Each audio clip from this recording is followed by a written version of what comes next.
What is actually happening with SEO in 2025 here mid-year? Is AI killing our traffic, or is it opening new doors?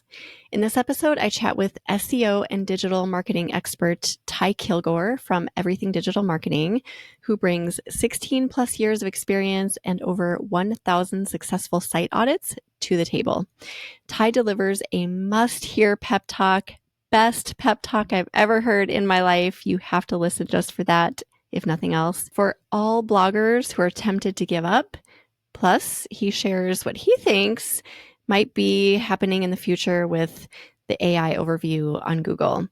He also talks about how to withstand algorithm chaos and why pulling the right levers might just save your blog.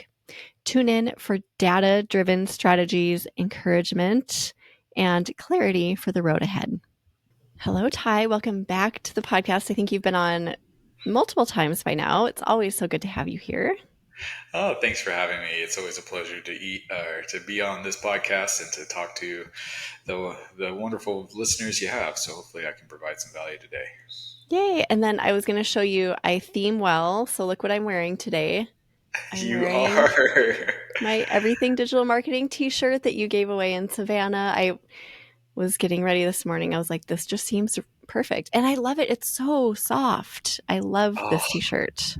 It's the we went best. through a t-shirt phase, and so this was part of it. So I'm glad. Yeah. So I'm ready in all forms here to talk about SEO. So, in case somebody doesn't know, if they're just tuning into the podcast, I would love it if you would just tell them a little bit about who you are, what your company is, what you do. Absolutely. I have a company, Everything Digital Marketing, that I've been running for, I think 7 to 8 years now. I have to go back and look. But essentially, it's changed over the years. But essentially, what I do is I help businesses, content creators, bloggers, influencers to receive more SEO traffic to their website. So I do that through a period of different ways, but basically the concept being I help strategize and provide content and direction because so many times the people I talk to, people I work with, they are constantly somewhat spinning wheels, if you will, and just wanting to know what the best path forward is. There's a lot of information out there, and there's a lot of directions that you can go. Doesn't mean it's the right one for you. So Yeah, I basically help help people get more SEO traffic. in a nutshell. And that's what we all want right now. We're all having a little bit of that head spinning syndrome, and that's what you're here to talk about. So I thought it would be good to just have you back on. It's right at the middle of 2025. It feels like this year's been a lot, just not even just with SEO, but all over the place with AI and all of the different changes, Pinterest even. I mean, it's kind of been a crazy year. So, what is going on from your viewpoint as far as SEO is concerned here in late July 2025? Yeah, that's a great question. So I went and recently spoke at a travel conference called TBEX in Quebec City. And one of the things that they were consistently asking me about was about the AI overview. And here is kind of what the answer I gave them, and what I here's my opinion. Um, Now, granted, I do not have a crystal ball and I'm not in the boardrooms of Google, so I clearly don't know this is going to happen. But here's my take. So I think there's inevitably going to be AI overview search results that are not going to come back. So if you're in the food space, how many ounces in a cup? That is probably going to be dominated by AI overview. If you're in the travel space, tourist attractions to see in New York City, that's a very easy AI overview generated result. But there will be new and different intents behind searches that people do not just want an AI overview for. For example, I feel like I can go and have a chocolate chip cookie, and that chocolate chip cookie can be very bad. I've had very bad chocolate chip cookies, and there can be really good ones. And so there's a lot of nuance there. So I don't anticipate that consumers are going to allow AI to give them a chocolate chip cookie recipe when they know that there are differences and nuances with that type of result. So And similarly, if I asked AI to tell me what type of shirt to buy, that's going to depend on the situation and circumstance and style. So there will be certain terms that absolutely AI will take, and you're probably not going to get them back. So if you were hoping for that, it's probably time to let it go and do some serious intent around your keyword research and figure out the queries that are going to actually bring searches that want to click. I think that that absolutely is going to be a focus moving forward. I do also anticipate, particularly for the food niche, is that when Google sees that people are scrolling past that AI overview and choosing Mm. to click on a result for more in depth information, that is a signal to Google, similar to how web stories were a signal. Web stories were a rage for 8 months, and then all of a sudden they go away because people realized and Google realized that they didn't just want a slide and a link that they could click on. They wanted more. So my crystal ball analysis and prediction is that AI overview for the food niche will be something that is a hot topic for the rest of 2025, probably for the first part of 2026. And then eventually they will have enough data with people clicking through it that it will be something that will go back to what we have seen traditionally. Could be 100% wrong, and if I am, then we can go back on this podcast and we can Yes. mark the time I said it. But I think people, I don't. When I see AI overview, it's kind of like it reminds me a little bit of Wikipedia back in the day. Wikipedia used to just give you kind of a definition, right? A Mhm. dictionary almost definition, and I don't need AI to tell me what a lasagna is. I want AI. I want Google to tell me what's the best type of lasagna to make, and those are the different intents. So yes, I think people are going to look at AI overviews, but I don't think it's going to be the disruptor that everyone is fearful of. Now, in other niches, absolutely, it plays a bigger part, right? The travel space, I specifically talked about how you're going to have to talk and write articles about 3-day trips to New York City and what to do and how to plan it. That level of detail, absolutely, AI cannot provide. They can, but people do want opinions from real people. And so Yeah. that, Amazon has trained us to do that. I don't see that going away anytime soon. The other, just to transition away from that real quick, is that this big update that came through in June. So it's last day of June, snuck in there, and then we've had 3 weeks of rollout. And it's been interesting. There was a search engine journal article talking about a data provider, SimilarWeb. And one of the things that they do is they track the average position changes by core update, and they give it a particular number. So, for example, the HCU update got like a 4.39 as far as the amount of average position changes that SimilarWeb tracked, meaning that it was one of the higher impactful core updates. The subsequent core updates of November, December, March of end of 24, beginning of 25, they were no higher than like 3.3, Oh, wow. 3.5. So they weren't as impactful. Well, this June update or July update, whatever article you read might call it one or the other, says that this one is a 3.9. So it is not as impactful as HCU, but it is more impactful than the ones that we've had previously. So what that means, great numbers, Ty. What does that mean, right? Like what that means basically is I have roughly 6 to 8 people who I've worked with since either HCU or have had the feeling that their site has been in this SEO core update abyss, right? Where you make changes and nothing occurs. You make new posts, they don't rank. You look at declining posts and you rewrite the thing 4 times and it's not there. And then all of a sudden, June 30th rolls around and their site is starting to rank for things that they haven't touched in 6 months. All of a sudden, those posts that they were not ranking for start to return. Rankings that they had no ability to do for the last year and a half are now starting to appear. And our calls are much more joyful. I tell you that, a lot more Yay. smiles. And, I had somebody in Savannah at your conference ask me, like, Ty, should I just delete my site at this point? Oh. And I was like, no, no, like, you absolutely have to put the work in. And I get asked this question a lot, like, what can I do to recover? And I'm upfront with people, and I explain that majority of the time the recovery will come because of a core update, Mm. right? But in the meantime, that means that we have to go through and do all the optimizations that we potentially can, knowing that we're not going to see the results until the next core update.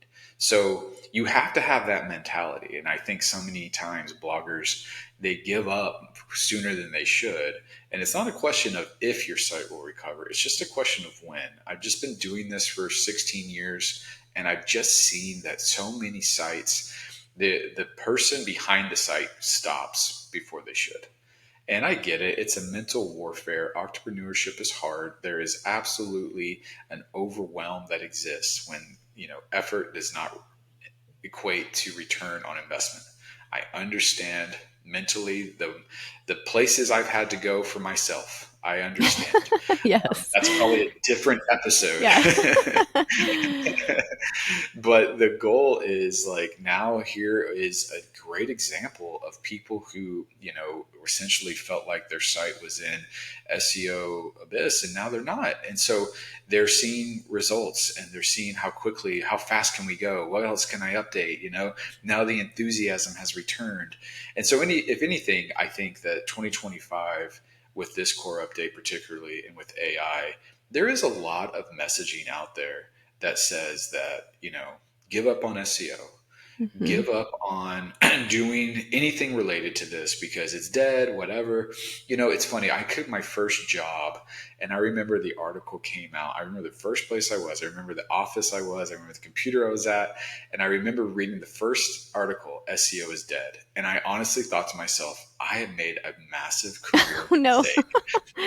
I'm an entry level employee at my first corporate job, and I'm like, oh no, I don't know What what have I I just, done? right. I've Yeah. made a massive change. And here I am 16 years later. People still need information. Google's still around. Yeah. It's funny. The people who are not in the Facebook groups talking about their lost traffic, those are the people who privately I talk to, and they're like, I actually got more SEO traffic because of the update, but I don't say anything because I don't want people to Yeah. be mad at me, right? Right. And so there is absolutely an ability. And now the playing field is even more level, because traditionally the domain ratings were kind of, the bigger sites got more. That's not necessarily the case. I have about 4 or 5 people I work with who have a lower domain rating than you would typically think, and they're ranking and competing with the higher That's bloggers amazing. for big terms. And when you look at it, that probably wasn't true 5, 6 years ago, but now it is. And there's a lot of people doing it right and doing it the right, correct way. And there's a lot of people who are stuck in their ways and stuck in their, I keep doing the same thing the same way and I expect different results, and just consistently spin their wheels. And I get it. You're going to get burned out Mm. fast. You're going to get burned out Yeah. fast if you do that. Yep. And so, yes, I think, in my opinion, strategies fail, people don't fail. Right. And so people have to consistently have the determination, the grit, the grind to do it. But you also have to know when you have to step back and say, wait, this isn't working. Right. Like, I'm not going to keep trying the same thing and hopefully break through on my 100th try. Mm. Like, that's insane. But yes, you can look at it and say, okay, I tried it 3 times this way. What's something new? How can I change this up? And so I think the people who are adapting are thriving, and the people who want to do blogging the same way they did it in 2014, 2016, they're struggling.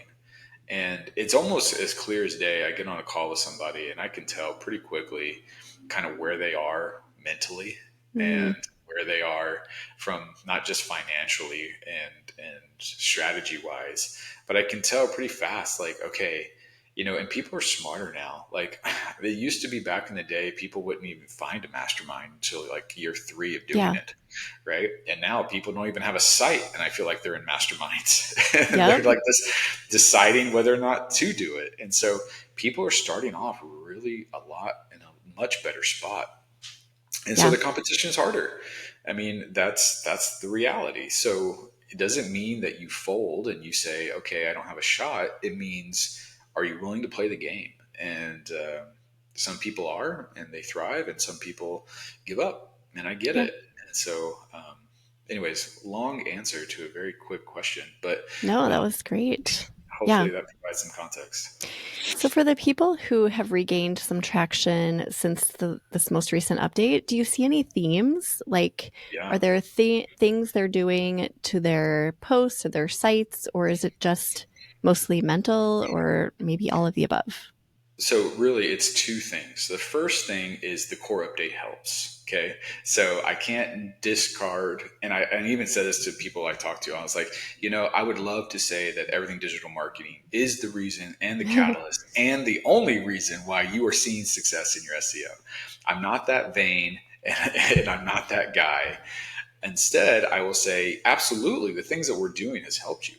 So when it relates to that, I'm thinking, okay, you can't just leave a post alone. Like I talked about this in Savannah. You can't just say, okay, I have this, carne asada fries post and it hasn't ever ranked for me. So I'm just going to leave it and I'm just going to hope that one day it does. Right? Like that's not a strategy. You have to go into that post and you have to be willing to cut it up and repurpose it and redo it and change everything. Like everything's a testing until it works. Right. And so, absolutely, the theme is people who are aggressive, meaning that they're not passive, they're not laying down, they're not just allowing their sites to live on their posts to live on their site, but instead they're hitting the edit button. And they're not just going in with machete every time, but they're testing and experimenting. I'll talk more about that in a second. And the second thing is clearly the things that they were doing, the search engines are now responding to. So, of course, we were doing that for the last year and a half since HCU. Like I have one blogger in particular, we have rewrote a post, I want to say 5 times. Mhm. 5 times we've rewritten this post and we have gotten, it's been crickets. And so every call, okay, what are we doing next? What are we doing next? And I think, that person has withstood the storm and now their site is reaching levels in a 30-day window that they haven't reached since before HCU. Wow. And so That's so cool. it's crazy. Like from a data analytic person who I am and like the data numbers, I'm like, this is a crazy case study here. Like I want to break this down. So granted, like I said, absolutely impacted by the update. Google is now rewarding. It wasn't like there was some fundamental difference between before the update and after the update. It's just now the information and things we're doing are working. So it's interesting. Absolutely, you have to change things on your site. You can't just sit there. I get asked questions all the time around like format and things to do, and is there this like ABCD and the more and more I get asked that, the more and more I'm like, well, here's an example of someone who writes long form copy and they are successful. Here's an example of somebody who writes 3 paragraphs and they're ranking and they're successful. And so I think a lot like fashion, you have to find what works for you, right? And granted, there are some fundamental principles. You need to answer the question, provide context, you need to give clarity, you need to provide information that people are looking for, right? And a lot of times people miss the mark when it comes to that. But eventually you have to find your niche. And so many times I'm like, I get a question like this: Ty, I saw ABC blogger do XYZ. What is your thoughts? Right? Does that help her? Does that help them? Are they doing something differently? And then the next question inevitably is, and should I do it? Right. Right? And so I walk through it and I say, okay, do you like, let's talk through the posts that you have that rank. Are those posts doing those things? Well, no. Okay, then what is your opinion of why those posts rank? And they'll give me their best understanding. And I will literally look at them and just say, well, let's look at some of the tools that I have to compare your site to others. Did you know that this site has 100 backlinks, or this page does? I had no idea. Well, that is why this post is ranking, Mm. because it has the authority metric that Google looks for. And if you don't have the authority metric, how can we look at that and say, well, how can we build the other stuff? And that's the next question. Like, okay, well, how do I build authority? Well, great. Now we're asking the right questions. Now we're figuring out, like, okay, you got on this post, you were listed on these 3 websites. How did you get these? Well, 2 of them linked to me on their own, and the other 2, I had to do outreach. And I said, okay, well, you're almost answering your own question. We have to do more outreach. You have to get more of your content listed on other people's posts. And so it's always, once you start looking at it through the right lens, it is a repeatable pattern that people can follow. It's just a matter of understanding what you're looking for and then spending time and where your efforts are going to reply and are going to return something. And then most people, when they see it from that lens, it becomes exciting again because Yeah. there's a path forward and not just I don't know. I don't know why it ranks. Yeah. It just I feel does. like I feel like in the past there was much more of a formula. Like there was, okay, this formula works for most bloggers to get XYZ results. And now it seems like there's less of a formula and more of a just like customized, unique formula to you. So like what you're saying is just because this works for this big blogger or this group of bloggers does not mean it's going to work for you. So focusing on what exactly works for your content and experimenting and kind of keeping the blinders on a little bit and just doing more of what works specifically for you. Absolutely. I mean, Megan, one of the things that I highlighted in Savannah at Flavor Media this year was just in the last 7 years, I have analyzed close to 30,000 URLs. And as a data person, it really makes me like almost a little bit nerd out by looking at the results. And so what I broke it down by was the domain rating, right? So if you're in a domain rating from 1 to 39, your strategy needs to be slightly different than if your domain rating's 70 or higher, which makes sense, right? Like all recipes, if I'm giving SEO advice to All Recipes or Food Network, it's going to be very different than somebody that started their site 6 months ago, right? But most people, when they think of SEO, they think of it like this. These are the advice. This is the information, right? Instead, it's kind of like fitness, right? Like if I'm going to compete in the Olympic Games for the 100-meter dash, I'm going to have a very different training regimen than if I'm trying to run the marathon at the Olympics. Those are 2 different things. And so when it comes to SEO, everyone says, okay, just go running. Well, no. Like you have to be very strategic. What does your training look like on day 1? What does your training look on day 50? Right? So when you get advice from whoever it is online, you could be getting advice from them when they are on day 75 and you're on day 20.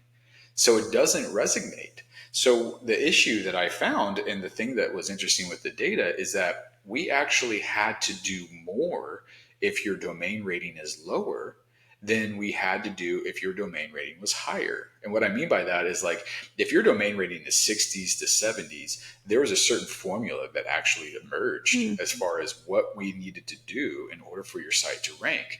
Now I have numerous people that are 70 or higher, and we had to do less for them. So for example, like I had one site, she was a domain rating 74. I had to make, 3 or 4 changes. Whereas if I was a domain rating in the 30s, I had to make 20 to 30 changes. And so the way that I measured this, for those that weren't in Savannah, was that for people that I work with, I select and we create 6 keywords per URL, knowing full well that there's more keywords that bring in opportunity, but the 6 keywords are what we track on a weekly basis, right? So depending on where those keywords start and then what we do to the post and then how those keywords finish, all is determinate, right? So basically what I mean by that is like, okay, we track 6 keywords per URL. How many of them got to page 1? And because they got to page one, what did we have to do to the post? How many changes do we have to do? So in my vernacular, I call it levers, right? So I'm talking through and I'm thinking, okay, like for a site that has a domain rating 40 to 49, the average amount of levers I had to pull were in the 20s in order for most keywords, like 4 to 6 of the 6 keywords to get onto page one. And if I compare that to domain rating 70 or higher, the average amount was 9. So to compare, like you're doing more if you have a lower domain rating, which makes sense because you have more to catch Right. up to. You have more that you have to do. But typically what happens is like people have their formulas, they have their patterns, they have their templates. So if I were to ask you, like you hit the edit button and I ask you to go optimize one of your blog posts, what are the 4 or 5 or however many things you do? What do you do?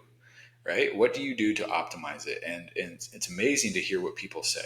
People will typically tell me some version of this. They do keyword research. They change out some keywords. That's as specific as I get. Okay, they change out some keywords, and then they switch out the photos. They try to maybe change out a couple of the paragraphs with some additional information, and then basically they hope for the best. Mm-hmm. Right. And so it's not really a strategy. That's like going to the local gym and just like walking through it and hoping that you gain muscles, right? Like you can't do it like that. You have to have, a personal trainer that's specific to your needs, your body type, and what your fitness goals are.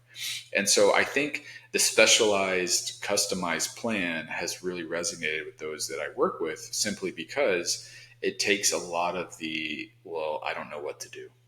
I hear that a lot. Like, this is a post that ranked for me last year, and now this post doesn't, and I don't know what else to do. I've tried everything I know, right? And so it's like, yeah, I mean, I understand. So why don't we try to look at something else, right? So as data comes in for people that I work with for 6, 7, 8, 9 months, I can formulate a pattern for them that's a customized formula that basically says, hey, in this scenario, for a declining post that's ranking higher than page two, we have found that we've worked on 7 URLs like that. 5 of them have gotten back, and these are the things we did for the 5. These 15 things. So when we go to the next one, and we're going to be looking at the next declining post. We're going to do these 15 things because we know it's worked for 5 of them. Right. So do you see how like quickly it comes from like, I don't know what to do to data is telling me what to do. And I'm just going to replicate it again and again. Yeah. And, and so, yeah, I can go in more detail there, but it basically allows for people to have a little bit of sanity when it comes to this insane world of SEO, and a little bit of hope, really. That's it. Yes. I wasn't trying to provide hope, but it's mainly just like, yeah, like there's like, I'll give you a great example. Like, here's a domain rating 40 to 49. I did 16 things and got 5 of the 6 keywords to rank on page one, where another post I had to do 19 things to get it to rank. And then another post I had to do 21 things. Right. So as you go down the list and you look at the data, you're like, wow, like even in domain range 50 to 59, like there's so many things that you potentially can do. It doesn't mean that you do them all. It means that you have to understand what's the right order and then what's the right thing to do. And so oftentimes there's common mistakes people make. And so those are quickly corrected with the variety of levers that we do. But it's dependent on the keyword and dependent on who they're trying to displace. So, Can you talk about some of the things, the levers that you pull? I mean, 20 is a lot. So where do you right. start? And does it depend on if you are in the 30s for your domain rating versus 70s, what levers you pull? Yeah. So the best way for me to do it would be like a live audit situation. But Yeah, here's basically the concepts. Format is huge, right? So when you look at your blog post, look at it on a mobile device. It's funny, we look at everybody else's on a mobile device, but most people look at their own website on a so desktop. true. And so when you look at your own site, you'll notice that there are format changes that are easily understood. So here's the general rule of thumb. you shouldn't have more than 3 sentences without a line break, because that's too overwhelming for the eyes. The eye fatigue is real. People will make a decision like, oh, that's too much text. I don't want to read it. If I wanted to read it, if there's something important with it, I'll find it later. That's the subconscious thought people have. So when you look at your introductory paragraph, if it's 4 sentences or longer and you don't really provide any value, then we have to reformat it. And what I mean by that is, like, you have to write something that people actually want to read. If you're writing content that just provides me with a fluff explanation of what lasagna is, people know what lasagna is. That's not why they're on your site. And if they were, AI overview just gave it to them before they clicked, right? So Mm-hmm. don't tell me about how amazing it is. Tell me how yours is different. And you have to immediately hit the differences. And so many people want to resort back to 2016, 2018, where they introduced the topic, right? Like that Yeah. is how you learn to write in school. And I get it. I'm literally working with a teacher right now. And so I read their content. I'm like, you are through and through a school teacher. Like, you, in not a bad way, just like, you introduced the paragraph beautifully, Yeah. right? But the meat of the post doesn't start until halfway through, and you've already lost people at that point, Hmm. right? So if you're not writing content that makes people want to read, then you're going to end up in a situation where people are going to scroll. So when people scroll, what makes them stop scrolling? Bolded words, headers, images, like, not paragraphs of text. So either a numbered list, bulleted point, right? So people should be able to scan your post quickly and be able to determine, just like at a shopping, just like at a grocery store, you go to the bread aisle and it's overwhelmed, right? And you're like, where's the bread that I want? Like, literally, I have this conversation every time I'm asked to go get groceries with my wife. I'm like, I know where the bread, I know the type of bread we're looking for, but I'm like, where do they put it? Oh my gosh, like, where is the bread, right? Same thing happens with the milk. I'm like, where's the milk, right? And, when I go to the grocery store with my wife, she walks right to it and knows exactly where it is. So when you're writing your content, right, you have to get to the point quickly. What makes your recipe unique? What makes it different? More importantly, what makes you different, right? Hmm.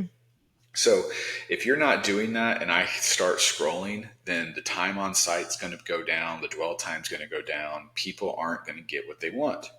So that's a signal to Google. I'm not getting what I want. I started to scroll, right? So you have to kind of untrain your brain to write the way that you've written your entire life. And it's hard. I have so many people I started working with in Savannah, where one person in particular, she's like, I just do not get this concept high and this POV that you talk about. Yeah. And I'm like, you told me about the thing. You're telling me about the recipe. I don't need to know about the recipe. I need to Right. know about you. And so that's one thing. The other thing, outside of format and how the eye movement tracking happens, there's a great article by the Nelson Norman Group talking about the F shape pattern. And it talks about the way people describe and read content online. And maybe what we can do is, I'll share the link in the podcast in the Yeah, that'd be episode great. for people to be able to read it. But essentially, you need to recognize that the way eye movement works, you have to put the key information in the key places. So that's the first thing. So majority of the levers that I'm pulling relate to format. The other things is, are we talking about same things that other people are talking about, right? If somebody is talking about the right flour to make and you just say add the flour, then there's obviously a discrepancy. If I look at the top 5 people and they're walking through the type of butter to do, or the type of how to cool the egg, or how to cool the butter before putting it in, or having, like, a great example, one of the top people that ranks for muffins talks about how after the batter is created, you let it rest. You let it rest for 15 to 20 minutes. And for those that don't know me, I have no knowledge of food. Like, I don't know about food. So, like, when I'm reading this, I'm like, whoa, that's crazy. That's like blowing my Cool. mind. You're not supposed to put it in immediately. And she's like, no, Ty, you don't put it in for these 4 reasons. And I was like, that's cool. Like, that's information that I can't get from anywhere Right. else. And That's the information that when people come online, that's what they're looking for. Yes, they know they can find a muffin recipe anywhere, but they want to know the top one, the bakery style, right? The ones that are different. So the amount of information you're giving, what type of, I call it content analysis, right? Like, how are you differentiating yourself from the other people? Like, if I go to the top four people, I read every single article on every single word on their post, and then I read yours, and there's no new information. There's no uniqueness. You basically regurgitated everything that's in the top four. Then it becomes an authority race, meaning that whoever of those top four people have the highest authority is ranked number one, the second person is number two, etc. And so there's always losers when it comes to authority. So the only thing that you can really control when it comes to your SEO is, are you providing unique takes, unique information? And it doesn't have to be earth shattering. Like, some people are like, well, Ty, I can't say what they say. Like, I'll give you an example. There's somebody that I work with that they literally have 5 people make their recipe before it goes on their site. Okay. So their assistant makes it. Their 2 photographers make it. Their 2 videographers make it. And then they have a social media person that makes it. So 5 different time zones, 5 different kitchens. And that's what they say in their first paragraph. And people are like, Ty, I don't have that. I can't Yeah. say that. And I said, you're not supposed to be them. Yeah. You You're have supposed something, to, right? right. You're supposed to be you. Mm-hmm. Like, how do you, like, I always ask this question. Let's say the recipe doesn't work. Let's say it flops. What do you do to change it? And they're like, well, I start testing things. I either put it in too long, or I put it in too short, or I didn't miss an ingredient, or the ingredient I had was bad. I was like, how do you know that? Right? Like, they just naturally in their mind have this expert ability to be able to do it. And I just try to, like, take them a step out of it and say, explain to me like you're a 3-year-old or a 3rd grader or a 4th grader or a 5th grader. How do you just do that? Right. And so then they're like, oh, okay. And they write it down and they will tell me stuff on the call. I'm like, that's great. Where is that on your site? And they're like, okay, I get it. Right. Like, Yeah. I'll go back and I'll rewrite it. And so that's another thing that I would do. And then it comes down to the basics, like changing out your SEO title, changing out your post title, changing out your recipe name, changing out your H2s, changing out, the information that you give, right? How you wrote. If you write your content and you put keywords in all of the different posts and all of the different contextual words, I'm going to have you go back and strip that all out and say, write like a human being.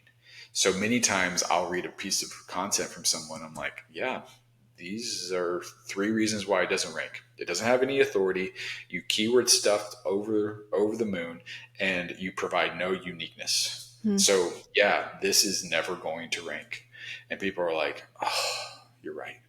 Like, it's like a light bulb moment, right? And they're like, okay, what do I need to do to change it? I'm like, delete these 3 paragraphs. We're going to redo this, and we're going to reformat that. And then we're going to actually get it some links internally and externally.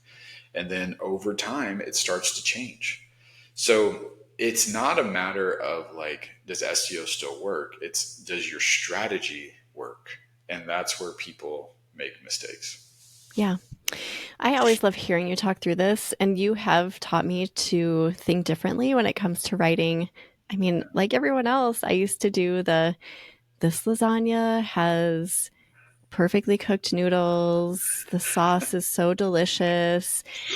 But now I look at it from a new perspective, like, okay, but why would someone want to keep scrolling on my particular lasagna recipe? Just thinking through, like, have I made it a million times? Does my family eat every single morsel every time I make it? Like, those sorts of details specific to you and your recipe are so important. So thank you, because I really do write content differently now, and I think you've helped so many people to do that. Can you talk us through a few examples? Do you have anything that is really compelling, like the first couple sentences in a recipe versus maybe something that's just kind of fluff and no juice? And don't tell us whose website it's probably my website that it'll be coming from. You don't need to tell me that. Yeah. We're going to get super personal real fast here.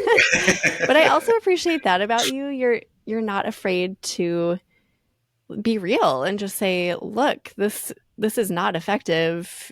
You need to Right. change this. And a lot of people aren't willing to do that. But I really appreciate that about you, Ty. Thank you.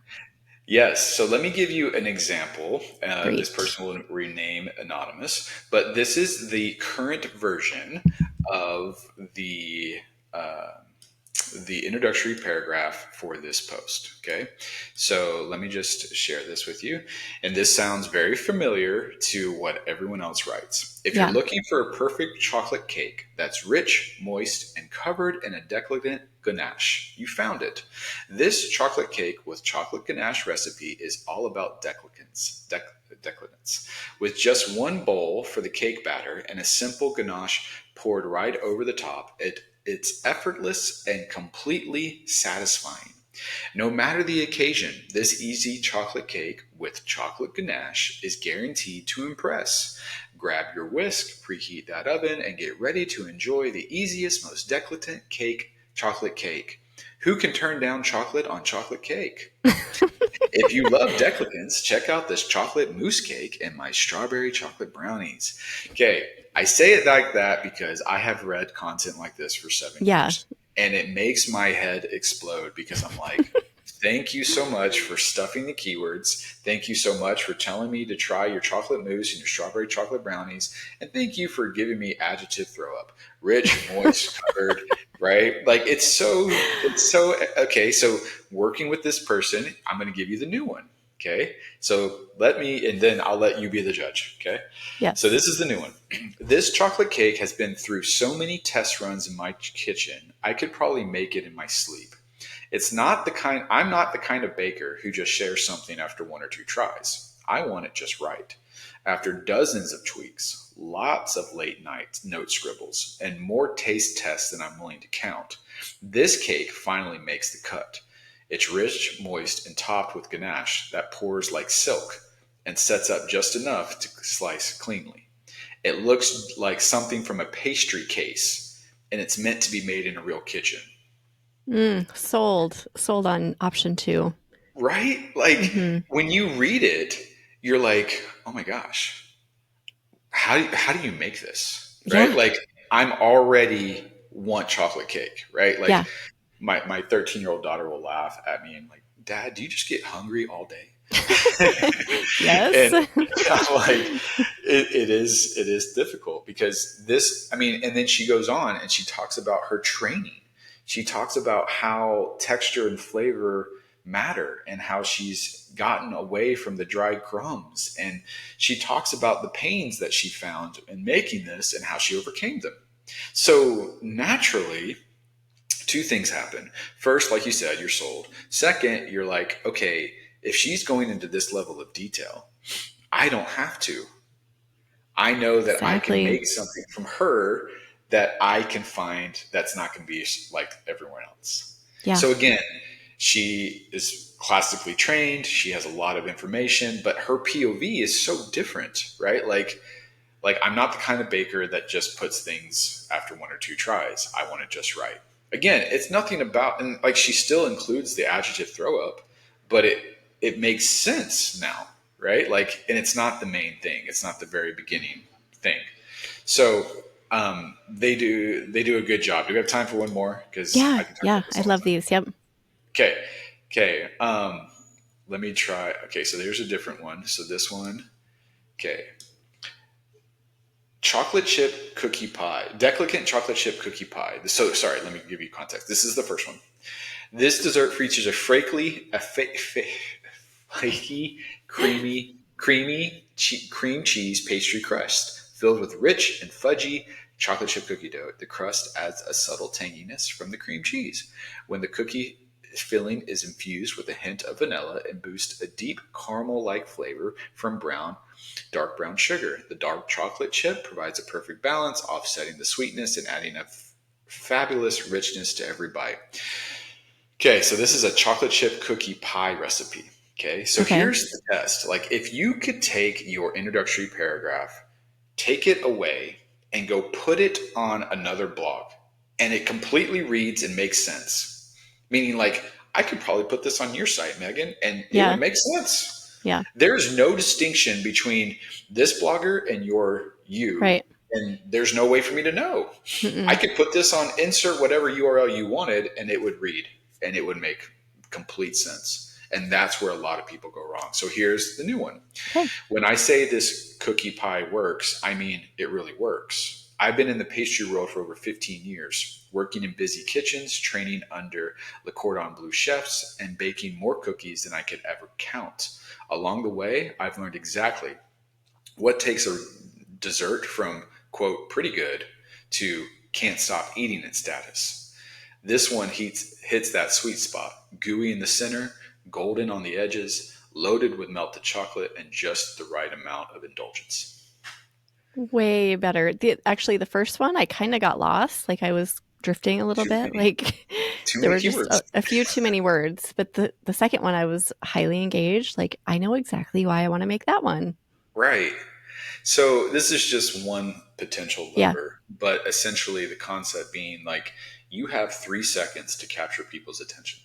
And if you can't capture them within 3 seconds, they're gone. that's huge. Yeah, They're either scrolling down the page or they're hitting the back button because they're going to base your recipe off the recipe card, yeah, right?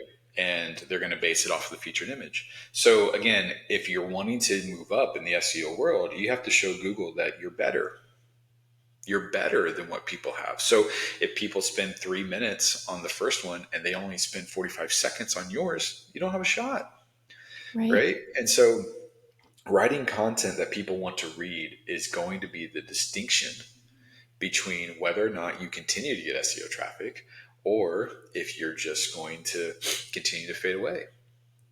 I've And so, noticed with you too, sorry to interrupt you, just having people talk about it, just getting them started sometimes, like at Flavor Media, you will call people out and they'll volunteer to come up and pull up a URL from their site and just getting them because they're like, I don't know what you're talking about. Like, I don't know how to make my unique point of view. And right, you just ask them questions. You're like, well, why you? Why do I want to make this mac and cheese for my kids? Tell me. And once they get started, it's really cool to, they're like, well, of course you would make it for me because, and then all of this cool, like the right stuff comes out and you're like, that's it. that's it. So why is it so hard for us to do that, Ty? Because of conditioning. That's really Mhm. the reason. Conditioning. Everyone has gotten to a template. And like we talked about earlier on the podcast, like the customization of your information. And so, like, even with this example, like this person on the call was like, hey, I saw so and so do this. Can I do this? And they had a section on their site, like why we love it, the ingredients. And then they're like, so I have this section of like chef's tips. Is that okay? And I'm like, you absolutely, it's okay. Like that's what people come to you for, right? Like you need to make your site your site. So it transitioned from, hey, give a digital diary online and then throw a recipe card up to, hey, write for SEO and keyword stuff and throw a recipe card up to now create something that people want to read that answers the query better than anyone else and then provide them with the information that you already sold them on. And the Yeah. difference really comes from, okay, I know the answer, but because you've been so conditioned to write like this and to write your content this way, you basically just follow the pattern. And then you wake up in a year and you're like, I didn't get any of the posts in the last 365 days to rank higher than any of the content I already had. So you just hang on to the 4 posts that bring you 80% of your SEO traffic, Mm. realizing that the other 400 plus don't need to have something done to it in order for it to start ranking. So, and then it's a matter of overwhelm. But to answer your question, like people just are conditioned. And so untraining somebody to do something um, is hard Yeah. because they get trained and they feel like that's the way they do it, and it's evident in other areas and examples in life, but it's more particularly in SEO. I found that people learn SEO, they feel like they have it, and then when it doesn't work, some other idea comes in, and they're like, "But this is how I do SEO." Right? Like this is how I do this area. So you telling me it's different is like hard for my brain to understand, right? Um, but yeah, to your point, like you've seen it, people will come up with their own understanding. I'm like, why isn't that on the site? And they're like, well, because I didn't know I needed to put it there, right? Like, and so it's mainly making people marketers, not just information givers, and that's really separate skills. Do you find that video is playing a role in helping people with SEO right now? Is that a good lever to tune into? Yeah, absolutely. I think short-term videos like shorts and reels, and then you also have long-form videos. Like in the search results, you see that Google is actually, for many results, given both, right? You'll have long-form video there, and then the reels. So absolutely, if you have video, lean into it. I think it's very valuable. I don't think that the hands and pans video is going to be enough anymore. Yeah. I think you have to be in front of the camera. And if that's not your jam, I'm not saying that you can't, you won't be able to rank without it. There's plenty of bloggers who don't do video who rank fine. But yes, if you have video, absolutely use it as to your advantage, right? Perfect example, Make It Dairy Free. They came and they spoke in Yeah. Savannah, and they obviously do video really well. And so they can get a YouTube video to rank before the blog post will. And so then for them, it's like, okay, how do we get the blog post to rank, not just the YouTube video? Or, and for other people, it's like, hey, I have a very good video. I haven't uploaded it yet. Do you think it'd be valuable? Of course. Like anytime you are providing additional value for the reader, then you absolutely have to use that to your advantage. So make sure the video is very well thought through. Don't just throw something together, right? Like do a little bit of research, just like with your blog post. Like if you do the right research, the blog post kind of writes itself. The same thing is true for the video. Like if your competition is talking about flour and you just kind of like have an unmarked bag and you just put the flour in, right, in a glass container, you don't even talk about flour, then that's probably a miss, right? You need to talk through it and explain why that flour is important and why that one works. And did you try other flours? So, I think a lot of times people just want to throw up content. And what I'm suggesting is that the more researched you are, the better opportunity your site and your post has to rank out of the gate than if you just simply were to just put up whatever you wanted to put up. Some people can get away with that, and their domain rankings are in the 70s. And so that's why they do it. So if you're not in the 70s, that strategy won't work. Yeah. Yep. I was just doing a little research this morning on a few of the posts I've updated recently, and one of them was edamame corn salad. And I put a long form video on YouTube, but also a YouTube short up.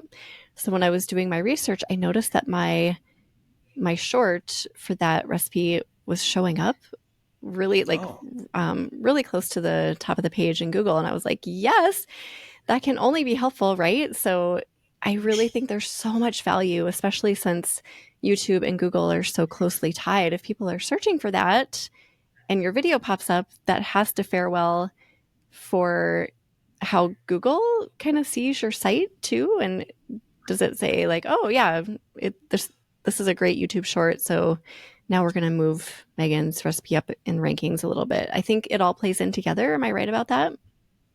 Yeah, I think the data would show that there Yeah. is a correlation. I mean, for years it was like, hey, if I have a good Facebook post or Pinterest post or Instagram post, Right. Yeah. does that potentially positively impact my SEO? And there's been numerous studies, numerous debates, but with the short term or the shorts and with YouTube in particular, absolutely. Yeah. I mean, clearly they're owned by the same company. Clearly they're in the search results, and I think the other aspect of that is clearly like you being able to monetize and getting money either through the YouTube embed or through the media player embed through your ad network.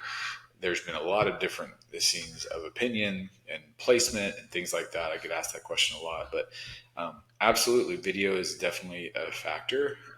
Definitely can help you.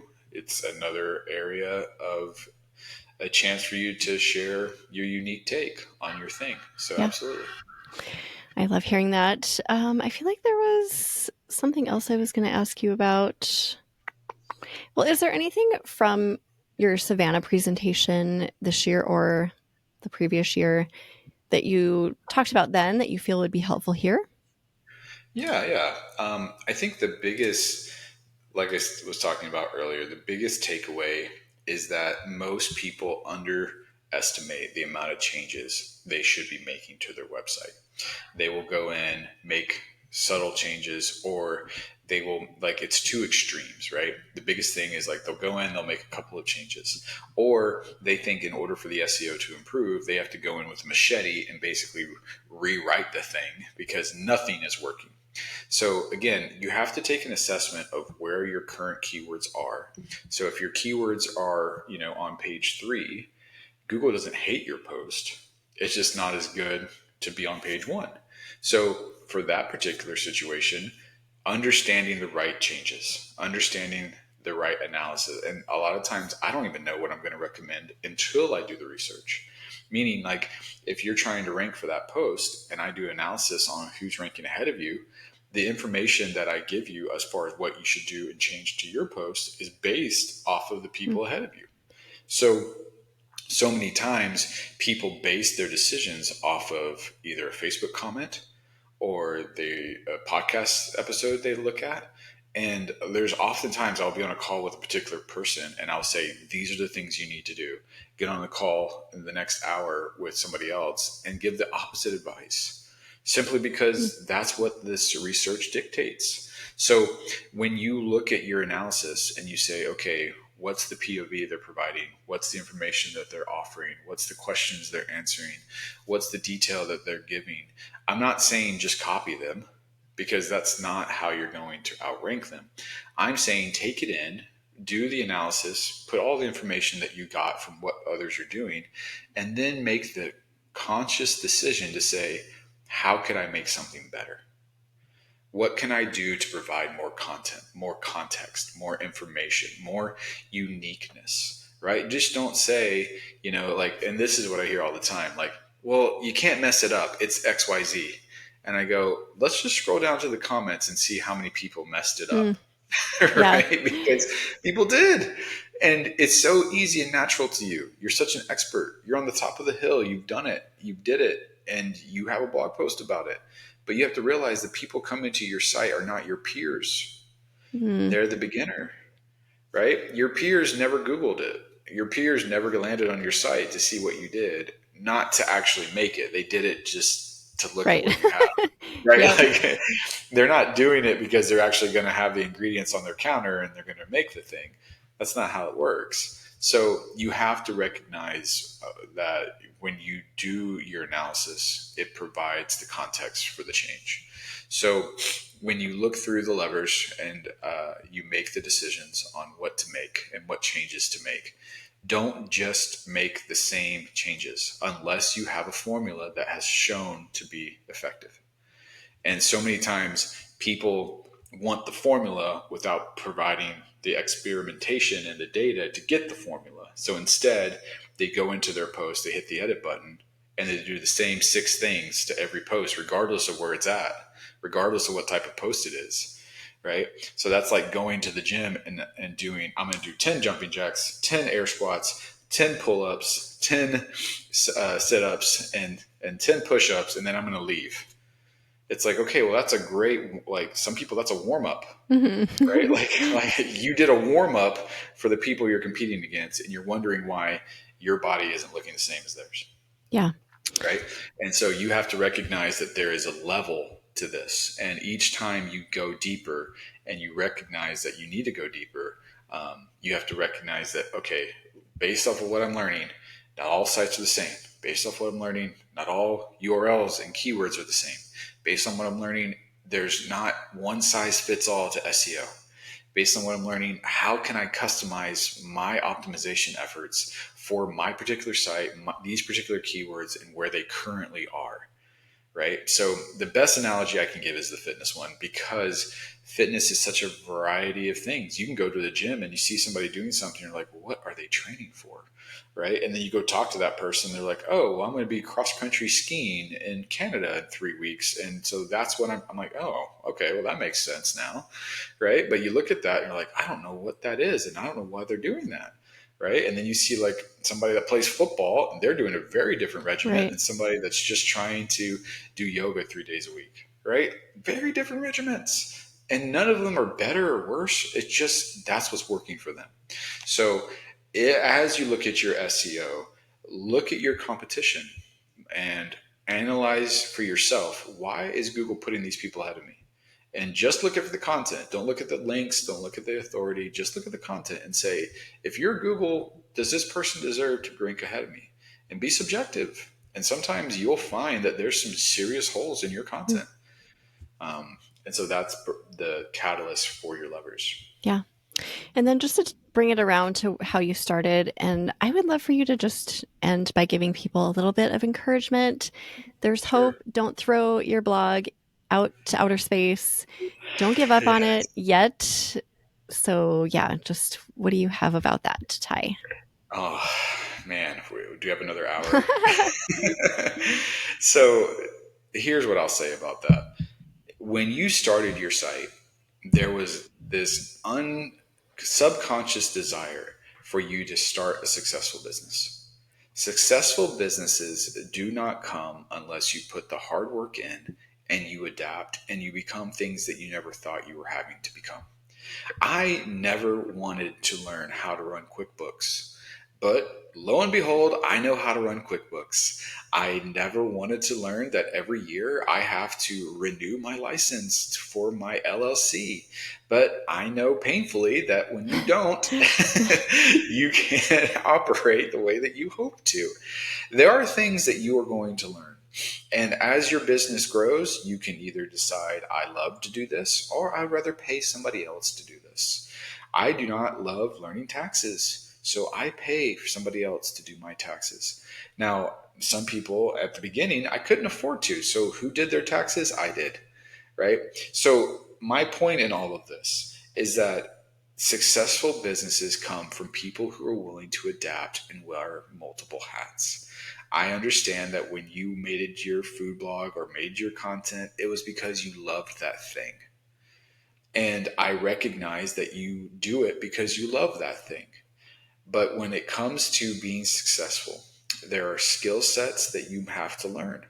And SEO is one of them. I rarely have met a blogger who has been extremely successful that doesn't have a healthy amount of their traffic come from SEO.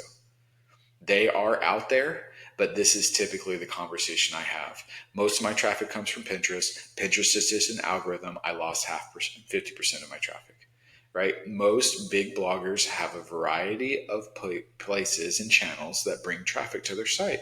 Those are the people you hear at conferences. Those are the people that most people look up to. So they, at some point, at some level, had to learn things that they did not want to learn. And it's the same concept with you. I understand that SEO wasn't what you signed up for. I get it. Not everybody is weird like me. I understand. I mean, not everybody loves SEO, but I can also teach you that there are certain aspects that once you understand from conceptual level will make sense to you. And you can absolutely do those things. You can replicate and make the best opportunity for your site to go forward. So if you're in a depressive state, if you feel like your site is losing, if you feel like there's no way for you to win the SEO game, here's my advice. Take a hard look in the mirror and say, are you wanting to have a site in a year? Are you wanting to have a site in 2 years? If the answer is unequivocally yes, because the why behind why you did this is for financial security, family freedom, being able to have your spouse join your cause, have him quit his 9 to 5, whatever the why is, are you willing to pay the price to get the desired outcome? And if the answer is heck yeah, it is, then send me an email. I'd love to chat with you. If it's like, you know what, I'm done, then there's no advice, there's no podcast, there's no information that I can give you. The people that want to change their bodies do. The people that want to change their eating habits change it. The people that want to be successful in business are. And because they're willing to pay the price, they're willing to put the effort, the determination, the grit, the grind, the blood, sweat, tears, and mistakes that is necessary for their site to be successful. And those that don't, don't. It's really like a light switch situation. It's as clean cut as that. There's a lot of motivation books that I could share with you that I've had to read. There's a lot of podcasts that I've had to go to, a lot of conferences I've had to attend where I have felt the same way. We're done. I'm done. This is done.